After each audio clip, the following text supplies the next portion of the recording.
things I wish I knew before my GCSEs, Part 8, History Edition. Number 1, please learn structures. When I say you can get grade 9 consistently by learning structures in GCSE history, I proved it so much. Literally, if you've got a good structure, if you want the ones that I use, let me know. I'll put them in my Shopify. Learn it, memorise it, fill in the gaps. Grade 9 every time. Close to 4 marks, I'm telling you. You know when you get an essay and it's like, you may include, and it gives you like 2 different things. It often says you may include, you don't have to include it. Often you don't know anything about that thing. It's confusing and you don't get it and you don't see the link. You don't have to include it, it's fine. Often it's helpful. Often it just throws you off. I remember seeing them and being like, I don't really want to talk about that. It's okay, you don't have to. Unless it says you must. It usually says you might, or like you may talk about. Just check that. And then don't worry if you don't want to talk about that. That's absolutely fine. And often it's not like a full point, it's like a bit of a point, or it's something you could write, but it's not like a full helpful thing. They're often not very helpful. When you're writing about factors, always sort them by type of factor, like social, economic, political. So if you're writing an essay about the causes of something, you could say, one factor is social.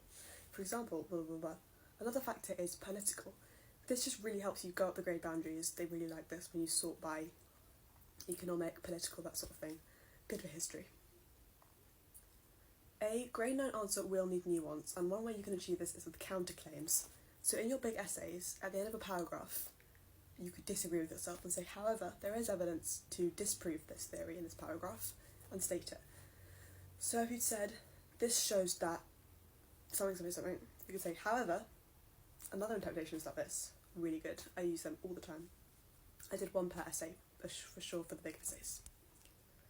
The source analysis paper is literally fully structure-based. You know the one, this is Excel, the one where it's just like reliability of the source, comparing the sources, the interpretations, fully structure-based. Learn the structures. And finally, when you're writing an essay, you should reach a judgment by the end.